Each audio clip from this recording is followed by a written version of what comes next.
Bueno, estoy abriendo un prófugo Malbec, que lo descubrí acá, en Córdoba. O sea, sabía que existía, pero nunca lo había probado, y acá en Córdoba se consume bastante. Y es bastante rico. Es de lo que yo digo triple B, bueno, bonito y barato, a como piña. El sonido del amor. Vinito, él con vaso, porque hay una sola copilla. Si alguien quiere donar copas, bienvenido sea. Bueno, saluchi, a los ojos, y con la zurda. Bueno, empezamos con un nuevo video. ¿Escucharon hablar alguna vez sobre el escándalo de los cadetes? Seguramente no, pero para eso estamos. Como ya dije muchas veces en este canal que hay muchas historias y crónicas que se van perdiendo con el tiempo, como que se van olvidando. Imagínense que también pasa lo mismo y peor con historias que tienen que ver con personas gays. Porque no solo se van perdiendo, sino que también fueron ocultadas y tapadas muchas de estas historias. Y es por eso que decidí hacer un video sobre esto, sobre una historia que tiene que ver con un escándalo que relaciona a una persona que por ser gay lo metieron preso, a él y a sus amigos. Entre otras cosas, con un montón de condimentos en el medio y con excusas de por medio como para poder meterlo preso, porque no lo podía meter preso por gay. Buscaron otra alternativa, otro modo. Y este escándalo, que se llama el escándalo de los cadetes, pasó en el año 1942. O sea, hace unos 80 años más o menos. Imagínense lo que era ser gay en el año 1942. Una cosa es ser gay hoy en día, que pueden pasar cosas, que nos pueden pasar cosas todavía, pero en el año 1942 era muchísimo peor. Por eso este video va a tener que ver con eso. ¿Qué pasaba si eras gay hace 80 años atrás, el siglo pasado? Así que para conocer bien la historia del caso Balbé o el escándalo de los cadetes, tenemos que ir, y sí, al inicio. ¿Empezamos? ¿Empezamos? Empezamos. Vámonos.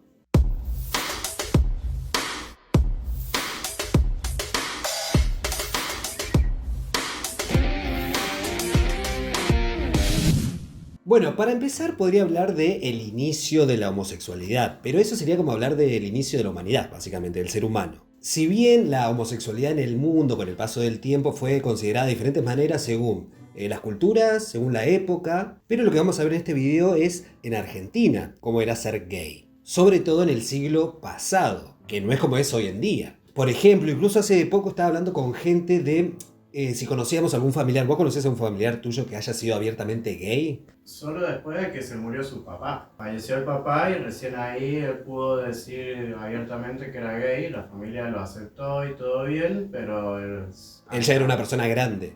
Claro. Bueno, eso pasa. En esa charla que estaba teniendo con personas que conocía, empezamos a hablar del tema, ahí resulta que nunca nadie conoció a un tío o un abuelo que haya sido abiertamente gay. Porque claro, en ese momento, si vos decías que eras gay, socialmente ibas a quedar muy mal visto. Incluso ibas a ser catalogado como el puto del pueblo o la lesbiana del pueblo, de la ciudad. Sobre todo si eras de un pueblo o una ciudad. En Buenos Aires, obviamente, o en las ciudades grandes, capaz que había un poco más de libertad. Pero la historia que vamos a contar hoy, que voy a contar hoy, tiene que ver con en Buenos Aires, qué significaba o qué implicaba ser gay en aquella época, en el año 1942. Y por eso tenemos que hablar del escándalo de los cadetes, o el caso Balbé, donde fueron detenidas personas acusadas de supuestas fiestas y orgías sexuales entre varones, de las que habían participado también alguna que otra vez conscriptos, soldados, marineros y cadetes pertenecientes al colegio militar. Y el anfitrión de estas fiestas era Balbé, Jorge Balbé. Por eso el caso se llama el caso Balbé o el escándalo de los cadetes. Y es por eso que tenemos que hablar de él. ¿Quién era Jorge Balbé? Jorge Horacio Balbé Piñero nació el 14 de julio del año 1920 en Buenos Aires y era hijo de padres aristócratas que se llamaban Horacio Balbé Pallejá y Leonor Piñero Stegman, y venía de una familia con mucha guita por negocios agropecuarios. O sea, era una familia muy bien acomodada, que la tenían toda. A los 18 años, Balbé comenzó a frecuentar el ambiente homosexual en los barrios populares ahí de Buenos Aires, pero también comenzó a consumir diferentes drogas y alcohol en exceso. Por eso la madre de Balbé, en noviembre del año 1938, decidió internarlo. Aunque el motivo original fue la adicción, durante su hospitalización lo sometieron a procedimientos médicos para tratar de curar, entre comillas,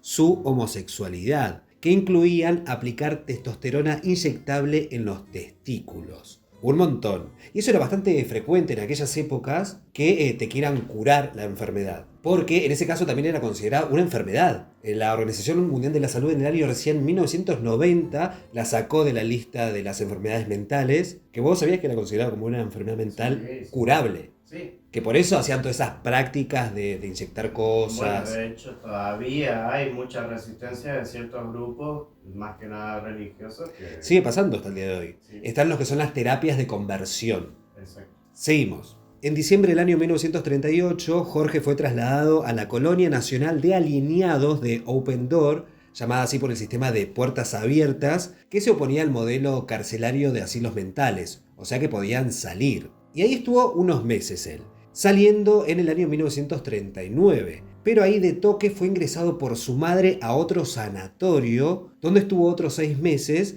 pero en este caso solo tratando su homosexualidad. Y estando ahí, Valvé lo que hizo un tiempito después, más precisamente en marzo de 1940, es fugarse. Se fue de golpe del sanatorio tras ser sometido a una terapia de choque con insulina, un tratamiento novedoso para la esquizofrenia. Y lo bien que hizo en escaparse, porque le estaban haciendo de todo. Era en el momento en el que también le hacían electroshock a la gente.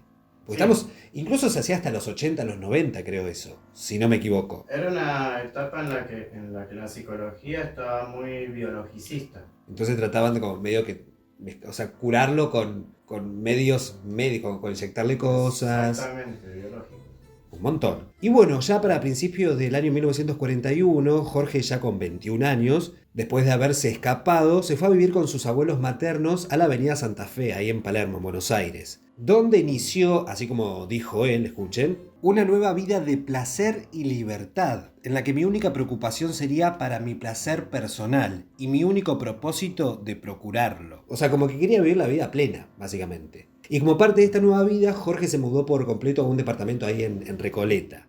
Y en ese departamento, obviamente, iba a hacer lo que hace cualquier persona soltera que vive sola. Invitar amigos, organizar juntadas, invitar a algún que otro caballero como para tener algún affair. O sea, tener una vida soltera plena. Con lo que se podía en ese momento, porque estamos hablando, repito, de los años 40. Sin ir más lejos, creo que antes de que existan las redes sociales, tipo las aplicaciones de citas, era difícil coincidir con alguien, presentarse con alguien, como machear, entre personas heterosexuales. Imagínense una persona gay tratando de ligar, por así decirlo. O sea, tenían que tener un código aparte, que incluso pasaba hasta no hace mucho. Cuando empezaron las aplicaciones de citas, ahí como medio empezó como a tenerse, o cuando apareció internet. Pero antes era como medio, según personas que nacieron por ahí en los 50 o en los 40, como chamullar era también peligroso. Porque si de repente le hacías como seña a alguien que te gustaba y era una persona homofóbica y violenta, te podían llegar a cagar a piñas y hasta matarte.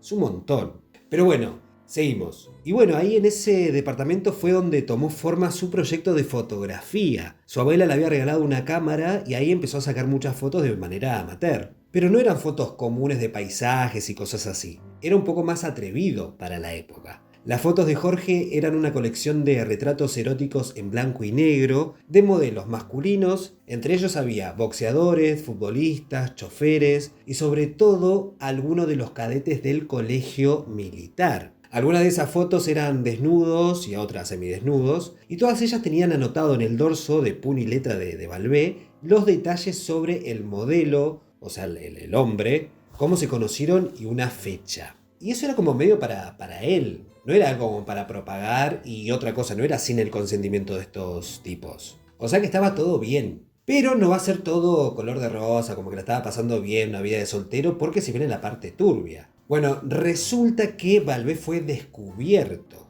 O sea que hacía estas juntadas y había como medio cosas homosexuales. Y acá el tema es quiénes se enteraron de esto. Y fueron ni más ni menos que las autoridades del Colegio Militar de la Nación. Les llegó la data que varios cadetes miembros de su institución mantenían relaciones sexoafectivas con otros varones civiles, por lo que desataron una persecución a través del aparato estatal contra los anfitriones de esas juntadas, que quienes eran Valvé y sus amigos, y fueron denunciados policialmente por organizar orgías sexuales entre varones en departamentos de Recoleta, siendo, como ya dije, unos pibitos de unos 21 o 22 años. Pero bueno, ya hecha la denuncia, en septiembre de 1942 lo detuvieron ahí en su departamento de Barrio Norte de Buenos Aires y secuestraron cartas que intercambiaba con algunos de los cadetes del colegio militar, además de más de 200 fotos tomadas por Valvé. esa foto que le dije anteriormente, la que él sacaba con el consentimiento de estos hombres, y tanto las cartas como la foto fueron utilizadas como las principales pruebas para condenar al grupo de amigos. ¿Saben por qué? Por corrupción de menores y asociación ilícita.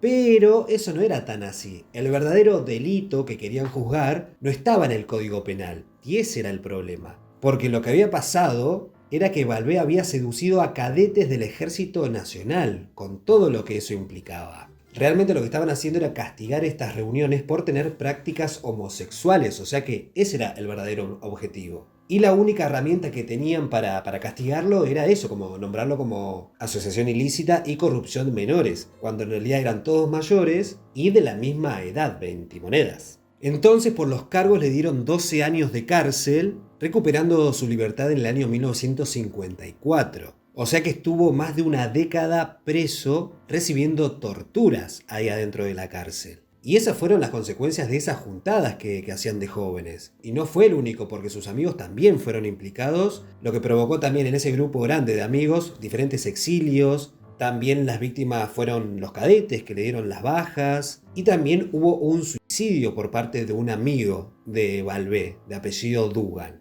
Porque claro, imagínense que se haya descubierto eso en esa época. Era un montón, era un escándalo, lo que se nombraba como un escándalo, porque era gente de la clase alta que lo habían descubierto teniendo sexo gay, o sea, siendo homosexuales. Y estas familias no hicieron nada para detener que vayan presos, porque estas eran familias poderosas, con guita, podían haberlo hecho. Pero era más humillante ser gay que ir a la cárcel, por eso como adentro. Un montón.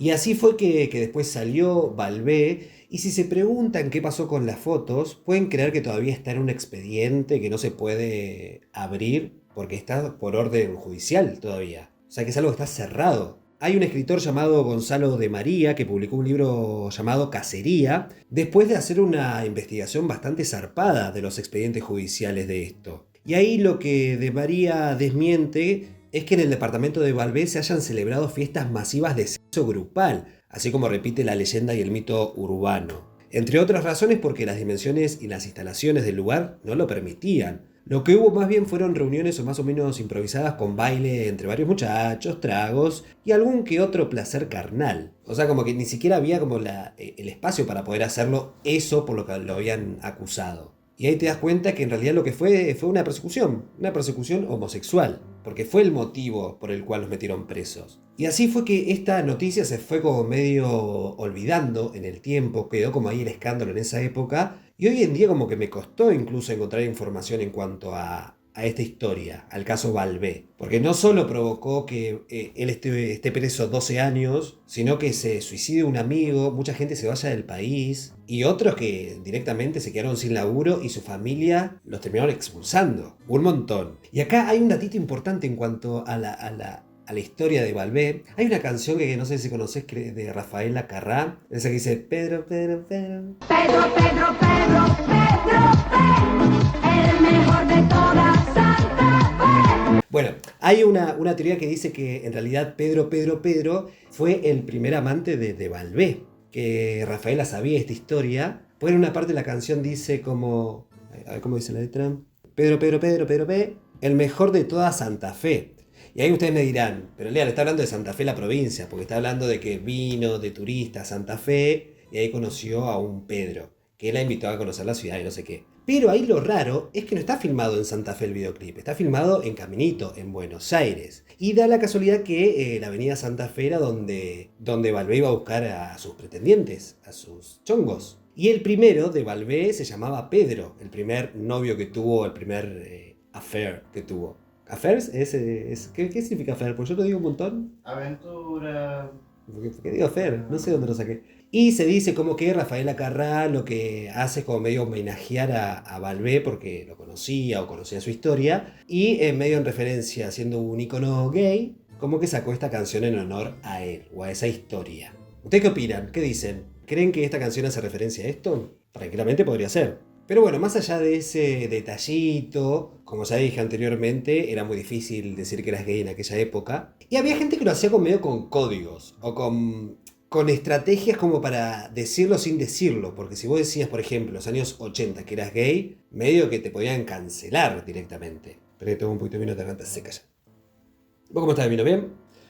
Decía que en el caso de que, por ejemplo, había gente o artistas que decían que eran gays, como medio ahí de canuto, medio escondido en algunas canciones. Por ejemplo, el caso de Virus. ¿Vos sabías que Federico Moura tiene un disco que se llama Sin Disfraz? Que medio que ahí contaba que se juntaba en un hotel en fiestas gays. Pero bueno, más allá de ese detallito, como ya dije antes, era muy difícil decir que uno era gay o lesbiana. Pero había gente, por ejemplo, artistas, que decían que eran gays o homosexuales a través de códigos. En las letras de sus canciones, en poemas, en cuentos. Bueno, hubo un caso, por ejemplo, el caso de Federico Moura, que tiene un disco, el quinto disco de Virus, como que habla mucho de esto. Y ustedes se preguntarán, ¿cómo? Bueno, escuchen, la cosa es así. Hay un hotel en Buenos Aires que se llama el Hotel Savoy, que es muy importante, muy histórico, y funciona desde el año 1908, ahí a pocos metros del Congreso de la Ciudad de Buenos Aires. Y siempre fue elegido como un lugar de reuniones y actos políticos, porque tenía y tiene una ubicación privilegiada, y además porque es muy hermoso. Y en los años 80 este hotel, el Hotel Savoy, se había transformado en un lugar elegido por la comunidad gay porteña para encuentros nocturnos y fiestas. Y acá es donde entra Federico Moura, el líder y vocalista de Virus, que le dedica una canción a este hotel, al Hotel Savoy. Y ahí en esa canción medio que confirma que este lugar era elegido para reuniones, para fiestas, para encontrarse y pasarla bien, básicamente, en un contexto que era bastante hostil para la comunidad LGBT. La canción que le dedica Virus al Savoy es parte del quinto álbum de la banda y funciona también a modo de reivindicación de la homosexualidad de Federico Moura, que era el vocalista de la banda, como ya dije. Resulta que uno de los directivos de la discográfica le dijo a Federico: vos sabés la atracción que provocas en las chicas. Te pedimos por favor que ocultes tu condición de gay. A Federico Moura ahí se le transformó la cara y respondió: usted ocúpese de su trabajo, que yo me ocupo del mío. Después de firmar ese contrato, Moura se fue a su casa y compuso Sin Disfraz, que dice: en Taxi Voy, Hotel Savoy y bailamos. Además de otras sutilezas que dejo a continuación. En taxi voy, Hotel Savoy y bailamos. Entonces era medio la forma de decir que uno era gay. No digo el caso solamente de Federico Moura, sino en general. Hay muchas canciones de gente que escribió y que con sutilezas ahí contaba que era homosexual. Pero no siempre con sutilezas. Hay casos, obviamente, de personas que eran abiertamente gays y lesbianas y que eran valientes, porque decir que eras homosexual, tranquilamente te podías quedar sin trabajo o no tener posibilidades, un montón de cosas. Que, por ejemplo, hay muchos que... Por ejemplo, Ricky Martin, ¿cuándo fue que dijo que era gay? Y hace bastante poco, digamos. 2010, 2011, por ahí. Pero bueno, también era como... es como, por ejemplo, yo tengo la remera... Miren, yo tengo la remera de Hotel Savoy y bailamos, que es la parte de la canción. Era como yo, por ejemplo, en aquella época quería decir que era gay sin decirlo, como para poder chamullar o medio ahí, como chonguear un poquito. Yo mostraba esta remera y si alguien sabía la refe, sabía que podía medio entrar acá. Raro eso. Entonces era como una forma de los códigos. A esto me refiero con los códigos. Es como que la tapo. Durante el día la tapo. Y vivo mi vida como una pantalla. Me caso con una mujer y tengo mi vida. Pero después salgo a la calle.